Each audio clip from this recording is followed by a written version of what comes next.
अस्सलाम वालेकुम everyone, welcome back to my channel tasty food with Maria. कैसे हैं आप लोग सब? उम्मीद करती हूँ आप लोग सब खैरियत से होंगे। तो क्या चल रहा है आप लोगों की लाइफ में, मुझे कमेंट करके ज़रूर बताइएगा। इधर मैं आप लोगों का शुक्रिया अदा कर दूँ, बहुत बहुत शुक्रिया मेरे पहले व्लॉग को इतना पसंद करने के लिए, इतना अप्रिशिएट करने के लिए।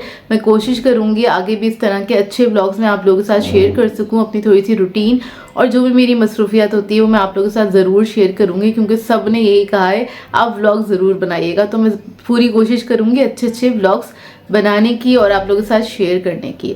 अच्छा, मेरा जो फर्स्ट व्लॉग था उसके अंदर बहुत सारे सवाल थे जिसके मैं जवाब देना चाहूँगी, क्योंकि बेसिकली मेरे बालों से रिलेटेड, मेरे कलर से रिलेटेड थे कि क्या कॉस्ट आई, कौन सा मैंने कलर करवाया है।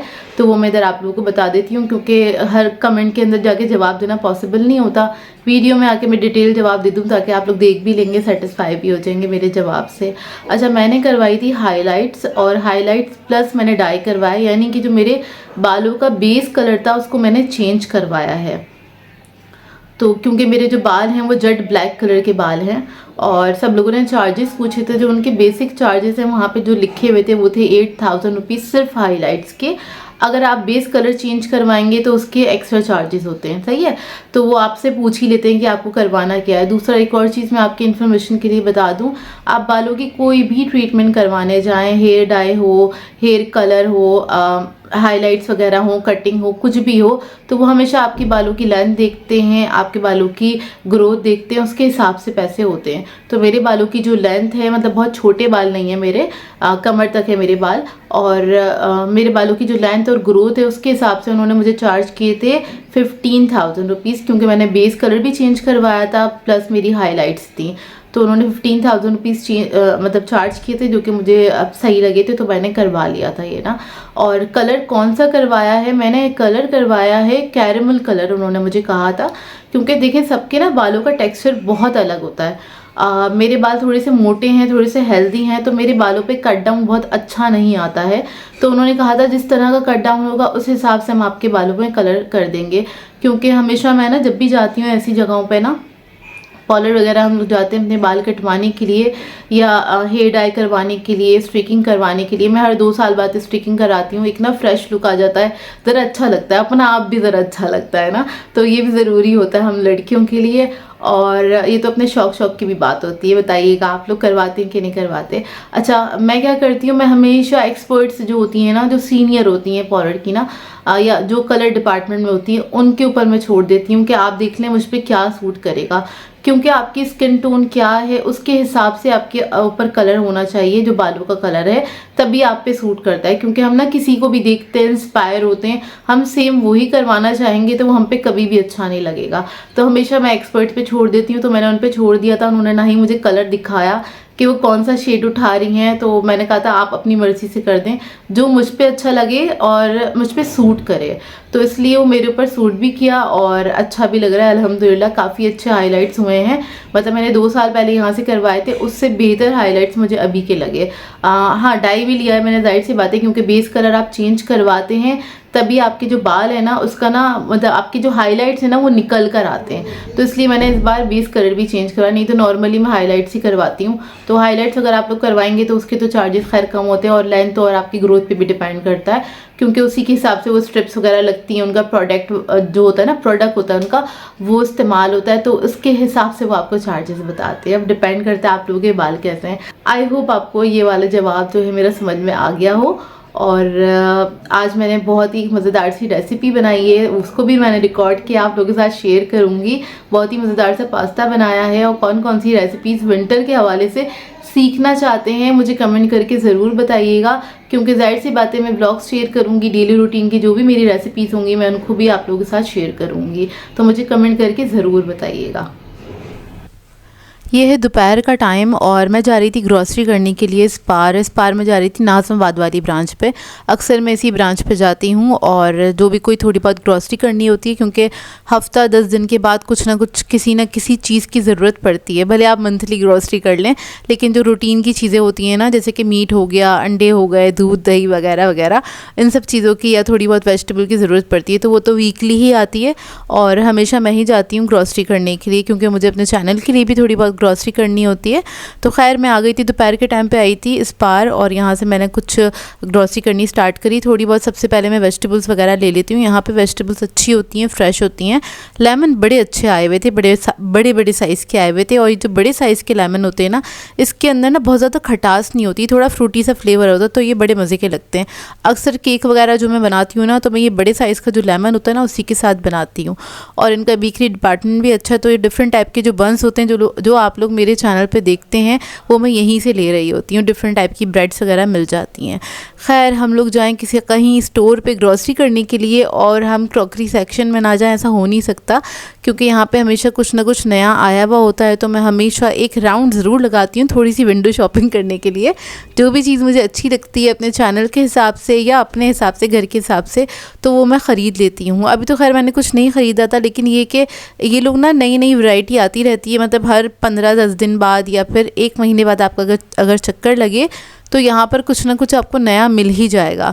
तो बस यहाँ पर हम लोग आते हैं, थोड़े रेट वगैरह के भी अंदाज़ा हो जाता है, क्योंकि एक ही स्टोर पे नहीं जाती मैं, डिफरेंट टाइप के स्टोर्स पे जाती हूँ। जो सामान लेना हो उस तरह से चली जाती हूँ। तो उससे ना हमें क्या होता है, थोड़ा फ़ायदा ये होता है, हमें आइडिया हो जाता है रेट का, कौन से रेट कहाँ पे ज़्यादा हैं। कुछ चीज़ें कहीं पे महंगी मिलती हैं, कुछ चीज़ें कहीं पे सस्ती मिलती हैं, यानी कि उनके रेट थोड़े कम होते हैं। तो हम इसी तरीके से थोड़ी कैलकुलेशन करके और फिर हम अपनी चीज़ें वगैरह ख़रीद देते हैं। आप लोग बताइएगा, आप लोग ये चीज़ एक्सपीरियंस करते हैं कि नहीं करते, क्योंकि मुझे कुछ रेट यहाँ पे कुछ चीज़ों के ज़्यादा लगते हैं। कभी ऐसा होता है कुछ चीज़ें मुझे यहाँ पे सस्ती लगती हैं और स्टोर्स पे मुझे थोड़ा ज़्यादा प्राइस लगते हैं। खैर यहाँ पर मैं सारी चीज़ें देख रही थी कि मैं क्या लूँ, और कभी ऐसा होता है हम लोग ना डबल चीज़ें भी ख़रीद लेते हैं। जैसे कि कप मुझे बहुत अच्छे लग रहे थे, लेकिन मुझे याद आया मेरे पास तो 3 सेट ऑलरेडी रखे हुए, तो फिर मैंने छोड़ दिया इसको ना। और यहाँ पे स्पून्स वगैरह की वैरायटी भी बहुत अच्छी आई हुई थी। खैर बर्तन वगैरह तो मैंने कुछ नहीं ख़रीदे थे, बस यहाँ पर थोड़ा सा टाइम स्पेंड किया, देखा क्या वैरायटी आई हुई है, या मैं क्या ले सकती हूँ, या मुझे किस चीज़ की ज़रूरत है। सम टाइम ऐसे होता है कुछ रेसिपीज़ ऐसी होती हैं, आपको उसके लिए जाके अलग से कोई ना कोई बर्तन या कोई ना कोई क्रॉकरी ख़रीदनी ही पड़ जाती है। अच्छा, उसके बाद मैं आ गई थी मीट सेक्शन में। इनका मीट सेक्शन बहुत अच्छा है, यहाँ पे से बहुत साफ़ सुथरा और अच्छा मीट मिल जाता है। थोड़ा सा ओवर प्राइस होता है, लेकिन आपको साफ़ सुथरे और अच्छे कट चाहिए तो मिल जाते हैं। जैसे कि ये मैंने थाई पीस लिए थे, और ये बोनलेस थाई है, यहाँ से इजीली मिल जाता है। अंडर कट वगैरह भी यहाँ से स्टेक्स वगैरह के लिए बहुत अच्छा मिलता है, तो मैं वहीं से जाके लेती हूँ। घर आने के बाद मैंने बनाई थी बहुत ही मज़ेदार सी रेसिपी। तो मैं इधर पास्ता बना रही थी। यहाँ पर ये मेरे पास मैरिनेटेड चिकन रखा हुआ है, और जो मैंने अपने ना चैनल पे शेयर कर दिया था। आपको इसकी रेसिपी मिल जाएगी, या फिर मैं डिस्क्रिप्शन बॉक्स में ऐड कर दूँगी इसका लिंक ना। तो मैंने फहीता फिलिंग निकाली थी, उसको मैंने क्या किया, बस थोड़ा सा ऑयल ऐड किया है, और उसके अंदर ये फिलिंग मैंने ऐड कर दी है। हाफ़ kg के बराबर चिकन है, और मैरिनेट हुआ रखा होता है तो ईजी हो जाता है। जैसे कि मुझे आज बनाना था, तो जाने से पहले मैंने इसको निकाल दिया था, काउंटर टॉप पे छोड़ दिया था, ताकि ये डीफ्रॉस्ट हो जाए और उसके बाद इसको मैं ईज़िली पका सकूं। तो इस तरह की थोड़ी सी प्रिपरेशन अगर करके रखी हुई हो ना, तो काफ़ी ईजी हो जाता है, मतलब कोई भी चीज़ बनाना। मैंने इसके अंदर पानी ऐड कर दिया था, उसको पकने के लिए छोड़ दिया है। अब यहाँ पर मैं इसके अंदर वेजिटेबल के अंदर क्या करूँगी, सिर्फ शिमला मिर्च ऐड करूँगी। आप लोग चाहें तो इसमें और भी कोई वेजिटेबल ऐड करना चाहें तो कर सकते हैं। अच्छा, मैं बना रही थी बेक पास्ता, क्योंकि अब थोड़ी सी सर्दी जैसे स्टार्ट हो रही है, तो इस मौसम में इस तरह की रेसिपीज़ जो है ना, इस तरह की डिशेज़ बहुत अच्छी लगती है और हमारे घर में शौक़ से खाई भी जाती हैं। तो यहाँ पर देखें, चिकन जो है हमारा गल गया है, और थोड़ा सा इसके अंदर पानी हल्का सा रह गया था। बस मैंने क्या करा, चिकन को चेक करा। अब इसके अंदर मैं ऐड कर दूंगी शिमला मिर्च। चिकन मेरे पास से हाफ़ kg की क्वांटिटी में था, और इसको मैंने बड़ी बोटियों में ही कट किया हुआ था। अब इसके अंदर मैं ऐड कर दूंगी शिमला मिर्च। तो मैंने 2 शिमला मिर्च ली थी बड़े साइज़ की, और वो ऐड कर दी है। बस इसको मैं हल्का सा टॉस करूँगी, और उसके बाद मैं फ्लेम इसकी ऑफ़ कर दूँगी। तो ये चिकन जो है हमारा, चिकन की जो फिलिंग है वो हमारी रेडी हो गई है। अब इसके बाद मैं बाकी का स्टेप करूँगी, क्योंकि बेक पास्ता बना रहे होते हैं तो स्टेप बाय स्टेप उसका काम करना होता है ना। तो इसलिए ना जो भी मैरिनेशंस वगैरह होती हैं या फिर मुझे पकाना होता है, तो मैं पहले से करके रखती हूँ, ताकि किचन में ना थोड़ा कम टाइम ही लगे, बहुत ज़्यादा टाइम गुजारने की ज़रूरत नहीं होती है। तो ये मेरी रेडी हो गई है। यहाँ पर मैंने पास्ता जो है बॉईल कर लिया था। पास्ता मैंने लिया है 300 ग्राम्स के बराबर, इसको मैंने कर लिया है बॉईल। अब ये बॉईल करने के बाद, अच्छा इसको मैंने किया था 80% तक बॉईल किया था, क्योंकि इसको हमें बेक भी करना है। और बेक करने के बाद पास्ता है ना डी शेप नहीं होना चाहिए, तो आपने फुली डन नहीं करना। आप चाहें तो 70% भी इसको बॉईल कर सकते हैं। अब मैंने बॉईल हो गया था तो छान के इसको साइड पे रख दिया है। अब यहाँ पर हम बना लेंगे वाइट सॉस। उसके लिए मैंने 2 टेबलस्पून के बराबर ऑयल लिया है और इसके अंदर मैंने 1 टेबलस्पून भर के ऐड कर दिया है बटर। उसके बाद लहसुन ऐड करूँगी, बारीक कटा हुआ लहसुन मैंने ऐड किया है। फ्रेश लहसुन ऐड करें तो उसकी ना खुशबू बहुत अच्छी आती है। मैदा ऐड कर दिया है मैंने बनाना 1/2 टेबलस्पून के बराबर। इसको हम भून लेंगे अच्छी तरीके से। लहसुन और मैदे की बहुत अच्छी सी खुशबू आने लगे जब तक आपने भूनना है, मीडियम फ्लेम पे इसको भूनेंगे हम ना। उसके बाद क्या करेंगे, इसके अंदर हम ऐड कर देंगे दूध। तो आपने दूध थोड़ा थोड़ा करके ऐड करना है। और देखिए जैसे ही मैंने दूध ऐड किया है तो मैंने विक्स ले लिया है, ताकि विक्स की मदद से हम इसको मिक्स करेंगे। इसमें कोई लम्स नहीं बनने चाहिए। और दूध इसके अंदर तकरीबन गया था 3 कप के बराबर। तो अभी मैं इसके अंदर थोड़ा थोड़ा करके बस 2 कप ही ऐड करूँगी। 1 कप मैं सेव कर लूँगी, वो हम बाद में ऐड करेंगे, क्योंकि लास्ट तक नहीं थोड़ा थिक होना स्टार्ट हो जाता है। तो इसको मैं हमेशा लास्ट में 1 कप के बराबर दूध जो है ना बाद में ही ऐड करती हूँ, फ़ौरन से ऐड नहीं करती। अब बस जितना दूध मैंने ऐड करना था 2 कप के बराबर ऐड कर दिया। इसको 2-4 मिनट के लिए छोड़ेंगे पकने के लिए, ताकि ये थोड़ा सा थिक हो जाए। और जैसे ही थिक होने लगेगा फिर इसके अंदर मैं चीज़ ऐड कर दूँगी, क्योंकि बेक पास्ता के अंदर चीज़ का फ्लेवर बहुत अच्छा आता है। तो यहाँ पर मैंने 2 स्लाइस चीज़ के ऐड कर दिए हैं। ये फ्लेवर चीज़ है, आप लोग चेडर चीज़ ऐड कर सकते हैं, ठीक है। तो 2 स्लाइस, मतलब घर में जो चीज़ अवेलेबल हो उसके साथ में बना लेती हूँ, तो मेरे पास ये था तो मैंने ये ऐड कर दिया है। और ये ऐड करने के बाद बस मैं इतना पकाऊंगी कि ये थोड़ा सा थिक हो जाए, और इसको बस मिक्स करते चले जाएंगे, क्योंकि स्लाइस चीज़ ऐड किया तो वो नीचे जाके ना बैठ जाता है पैन में और वो लग भी सकता है। तो इसको आपने अच्छे से मिक्स करना है कि थोड़ा डिज़ोल्व हो जाए ना, जब तक हम इसको पकाएंगे। अब देखिए थिक होना स्टार्ट हो गया, और ये एकदम से जैसे ही थिक होना स्टार्ट होता है ना तो ये बहुत ज़्यादा थिक हो जाता है। तो आपने क्या करना है, फ्लेम इसकी ना थोड़ी सी मीडियम कर देनी है। अब इसकी हम सीजनिंग करेंगे, जिसके अंदर मैंने लहसुन का पाउडर 1 टीस्पून लिया, अदरक का पाउडर 1 टीस्पून, 1 टीस्पून कुटी हुई लाल मिर्चें ली हैं, नमक लिया है मैंने 1/2 टीस्पून, और मैंने इसके अंदर ऐड किया है चिकन पाउडर 1.5 टीस्पून के बराबर। अच्छा, चिकन के अंदर ना हमारी जो चिकन है वो बहुत फ्लेवरफुल है, स्पाइसी भी है, तो उसके हिसाब से इसके अंदर मैंने ना मिर्ची वगैरह ऐड करी है। और नमक कम ऐड करा है, क्योंकि जो हमारी चिकन मैरिनेट हुई हुई वो ऑलरेडी सॉल्टी है ना, तो बहुत ज़्यादा सॉल्टी ना हो जाए, इसलिए मैंने इसमें कम ही ऐड किया है नमक। अब देखिए मैंने तकरीबन ये थिक हो रहा था ना, तो मैंने आधा कप दूध इसके अंदर और ऐड कर दिया है। अब इसके अंदर मैं ऐड करूँगी ऑरिगेनो और थाइम मैंने मिक्स करके रखी हुई है, वो ऐड कर दी है। यहाँ पर मैंने थिक क्रीम ऐड करी है, तकरीबन 6 to 7 टेबलस्पून के बराबर। ये पैकेट मेरे पास रखा हुआ था, तो मैंने 6 to 7 टेबलस्पून के बराबर ऐड करी है। आधा कप से थोड़ी सी कम है, मतलब ये आधा पैकेट है, थोड़ा सा कम था। अब बस मैंने इसमें क्रीम ऐड कर दी है। अब मैं इसके अंदर पास्ता ऐड कर दूँगी जो मैंने बॉईल करके रखा था, और इसके ऊपर मैंने ठंडा पानी ना घुमा लिया था, मतलब ठंडा पानी डाल दिया था इसके ऊपर, ताकि ना इसका कुकिंग प्रोसेस जो है ना वो रुक जाए। ठीक है, ये पास्ता अब हम इसके अंदर ऐड कर देंगे। और पास्ता देखें, आपको देखने से अंदाज़ा होगा थोड़ा कच्चा कच्चा है, तो आपने थोड़ी कसर छोड़नी है, क्योंकि अभी इसको हमें आधा घंटा बेक भी करना है। तो बाकी की जो कसर है ना इसके अंदर ये पक जाएगा, मतलब फुली कुक हो जाएगा जब हम इसको बेक करेंगे। अब पास्ता ऐड करने के बाद हमने चिकन ऐड कर दिया जो हमने पका के रखा था, बस इसको मिक्स करेंगे। अब मिक्स करते टाइम ना, क्योंकि हमने पास्ता ऐड किया है, पास्ता जो होता है वो थोड़ा ड्राई होता है, मॉइस्चर जो है ना अपने अंदर बहुत जल्दी सक कर लेता है। तो इस स्टेज पे आप देख सकते हैं, अगर आपको लगता है कि आपका पास्ता जो है ड्राई हो रहा है, तो आप इसके अंदर दूध थोड़ा सा और ऐड कर सकते हैं। तो ना इसके अंदर मैंने दूध आधा कप और ऐड किया था, लास्ट में ऐड किया था, उस वक्त मैं कैमरा ऑन करना भूल गई थी। तो आप लोग भी कर लीजिएगा, क्योंकि जैसे ही इसको मैंने मिक्स करके छोड़ा, ट्रे सेट करी रिकॉर्ड करने के लिए, तो ये थिक हो गया था, तो मैंने इसके अंदर आधा कप दूध और ऐड कर दिया था। अब देखें, इसको हमने बेकिंग डिश के अंदर ऐड कर दिया है। और ये जो पास्ता है ना, इसकी क्वांटिटी इतनी बनके तैयार हुई थी कि आप आराम से 8 से 10 लोगों को सर्व कर सकते हैं, जिनकी मुनासिब खुराक हो। और जो जिनकी खुराक बहुत अच्छी है तो वो तकरीबन 6 लोग या 7 लोग खा लेंगे इजीली ना, क्योंकि ये बड़ी डिश है जो मैंने बनाई है। अब इसके ऊपर हम थोड़ा सा चीज़ ऐड कर देंगे। चीज़ आपकी अपनी मर्ज़ी है, कम या ज़्यादा, जैसे आपकी फैमिली में खाना पसंद करते हैं उस तरह से ऐड कर दीजिएगा। मैंने 1 कप से कम चीज़ ऐड किया था इसके अंदर। और चीज़ मेरे पास है वो वाला चीज़ है, पिज़्ज़ा चीज़ है, जिसके अंदर मिक्स होता है। आप लोग मोज़रेला या फिर चेडर मिक्स करके भी ऐड कर सकते हैं। अब ऊपर से मैंने थोड़ी सी शिमला मिर्च ऐड कर दी है, कलर के लिए थोड़ा सा टमाटर ऐड कर दिया था मैंने, इससे फ्लेवर भी आ जाएगा, ऊपर से कलर भी आ जाएगा, थोड़ी प्रेजेंटेबल डिश लगती है।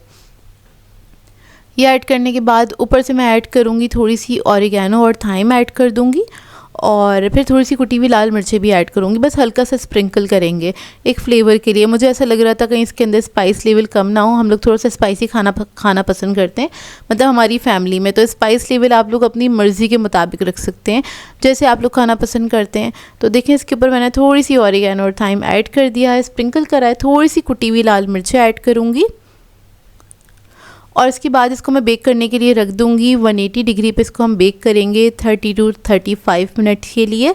और जिन लोगों के पास ओवन नहीं है वो लोग चाहें तो इसको पतीले में रख के भी बेक कर सकते हैं। बेसिकली हर चीज़ इसमें पकी हुई है, बस हमने क्या करना है ऊपर से चीज़ जो है उसको मेल्ट करना है, और जो पास्ता थोड़ा सा रह गया है वो भी पक जाए। तो आधा घंटा आपने ज़रूर बेक करना है इसको। अच्छा, यहाँ पर मैं बना रही थी इसके साथ सर्व करने के लिए गार्लिक ब्रेड, क्योंकि ये हम डिनर में एंजॉय करने वाले थे। तो मैंने कहा एक कंप्लीट मील हो जाएगा। तो मैंने ना गार्लिक ब्रेड के लिए क्या किया था, लहसुन के 6-7 जवे लिए थे, उसको बारीक बारीक मैंने कट कर लिया था। आप लोग चाहें तो कूट भी सकते हैं बारीक बारीक ना, लेकिन आपने फ्रेश लहसुन ही लेना है। और मक्खन लिया है मैंने तकरीबन 3 टेबलस्पून के बराबर, या आप कह लें 50 ग्राम के बराबर होगा। और इसके अंदर हमने कुटी हुई लाल मिर्चें ऐड करी हैं ½ टीस्पून के बराबर, और बहुत थोड़ा सा मैंने ऐड किया है इसके अंदर नमक, क्योंकि मेरे पास जो मक्खन है वो सॉल्टी है बटर, तो ये ऐड कर दिया है। थोड़ा सा ऑरिगेनो थाइम ऐड करेंगे। अभी मेरे पास हरा धनिया नहीं था, नहीं तो मैं हरा धनिया इसके अंदर ज़रूर ऐड करती। और अगर आप लोग ज़्यादा स्पाइसी खाते हैं तो आप लोग बारीक कटी हुई हरी मिर्चें भी ऐड कर सकते हैं इसके अंदर ना, तो उसका भी फ्लेवर इसमें बहुत अच्छा आता है। अच्छा, बटर जो था वो थोड़ा सॉलिड हुआ था, क्योंकि मैं फ्रीज़ कर देती हूँ बटर को हमेशा, क्योंकि बटर जो है वो बहुत जल्दी ख़राब हो जाता है। किसी दिन मैं शेयर करूँगी आप लोगों के साथ ये वाली इन्फॉर्मेशन भी। अच्छा, तो मैंने क्या करा, बटर को थोड़ा सा मेल्ट कर लिया ताकि अच्छी तरीके से मिक्स हो जाए, सारी चीज़ें यकजान हो जाएं। बेसिकली कि अच्छा सा आपने पेस्ट सा बनाना है। बटर आपने लेना है सेमी सॉलिड लीजिएगा, ताकि सारी चीज़ें अच्छी तरीके से मिक्स हो जाएँ। और जब हम इसको ब्रेड पर लगाएँ तो अच्छे से स्प्रेड हो जाए। बेसिकली स्प्रेडेबल होना चाहिए, इतना करना है आपने ना। अब क्योंकि ये थोड़ा सा जमा हुआ था, मैंने इसको गर्म कर लिया था ताकि ये ना मेल्ट हो जाए। देखिए बटर हमारा अच्छी तरीके से मेल्ट हो गया। सबको आपने अच्छे से मिक्स कर लेना है। इधर मैं करीब से इसका लुक दिखा रही हूँ, और आप लोगों ने हरे धनिया ज़रूर ऐड कर दीजिएगा इसके अंदर, उसका फ्लेवर बहुत अच्छा आता है। इसको बस मिक्स करेंगे अच्छी तरीके से, और ये जो हमारा गार्लिक ब्रेड का जो बटर है वो हमारा रेडी हो गया है। अब ब्रेड के लिए मैंने क्या किया था, यहाँ पे मैंने डिनर रोल ले लिए थे, इजीली मार्केट से मिल जाते हैं। जो हमारे बर्गर बन्स होते हैं ना लोफ वाले, वो लिए हैं बेसिकली मैंने। इसको आपने कट कर लेना है, 1.5 इंच की मोटाई पे आपने कट करना है। इस तरह से मैं कट कर लूँगी, और बेकिंग डिश ले ली है ताकि बेकिंग डिश में हम इसको बेक कर लेंगे। तो देखिए इस तरह से मैंने कट कर लिया। अब इस सबको मैं कट करके सेट कर लूँगी। तो मैंने ना ये 4 बंस लिए थे और चारों को मैंने कट कर लिया था।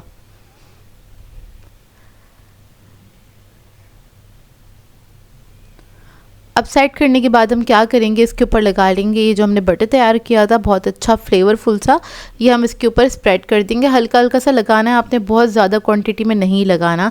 इसके बाद इसको मैं बेक करने के लिए रख दूँगी 180 डिग्री पे ही मैंने इसको बेक किया था तकरीबन 20 मिनट्स के लिए। लेकिन लास्ट के 10 मिनट में मैंने क्या किया था, इसका ग्रिलर ऑन कर दिया था ताकि ऊपर एक अच्छा सा कलर आ जाए। मुझे थोड़ी सी क्रिस्पी पसंद है तो मैंने अपने मुताबिक बनाई थी। अगर आपको सॉफ्ट पसंद हो तो आप 15 मिनट इसको बेक करके निकाल सकते हैं। तो दोनों चीज़ें हमारी बेक होकर आ गई थी। ये है पास्ता का फाइनल लुक, बहुत ही मज़ेदार बन के तैयार हुआ था। और जैसे अभी हल्की हल्की सी सर्दियाँ आ गई हैं ना, उसके अंदर बहुत अच्छा लगता है। गार्लिक ब्रेड भी हमारी रेडी हो गई थी। तो ये देखिए, अच्छा ये सेंटर से नरम है लेकिन ऊपर का और टॉप वाला जो इसका पार्ट है ना, ये थोड़ा सा क्रिस्पी है। तो मुझे खाने में कुछ इसी तरह का पसंद है, मुझे भी मेरी फैमिली को भी, तो मैंने अपने मुताबिक इसको बेक किया था। अच्छा देखिए, इधर मैं आपको दिखा देती हूँ पास्ता का फाइनल लुक। माशाल्लाह से बहुत बेहतरीन ये बनके तैयार हुआ था। आप लोग इसको ट्राई कीजिएगा और अपना फीडबैक ज़रूर दीजिएगा, बताइएगा ज़रूर कैसी लगी आपको ये रेसिपी। और इसको आपने गरम गरम सर्व करना है, क्योंकि जो बेक पास्ता होता है उसको गरम गरम खाने में ही मज़ा आता है। और इसके साथ हम सर्व करेंगे गार्लिक ब्रेड। और यही खाना अगर आप बाहर रेस्टोरेंट में खाने जाएंगे तो बहुत एक्सपेंसिव पड़ता है, लेकिन ये मज़ेदार सा खाना आप लोग घर में बना सकते हैं अपनी फैमिली के लिए और इन्जॉय कर सकते हैं अपनी फैमिली के साथ। चाहें तो आप इसको दावतों पे भी बना सकते हैं। बहुत सिंपल सी रेसिपी है, आई होप आपको अच्छी लगी हो। और आज का व्लॉग आप लोगों को कैसा लगा मुझे आपने कमेंट करके ज़रूर बताना है।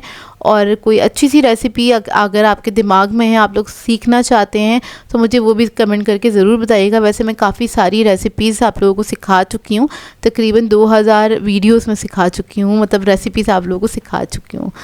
तो मैं कर देती हूँ अपने ब्लॉग को यहीं पे एंड। आई होप आपको ये वीडियो अच्छी लगी हो। तो मिलते हैं नेक्स्ट वीडियो में। अल्लाह हाफ़िज़।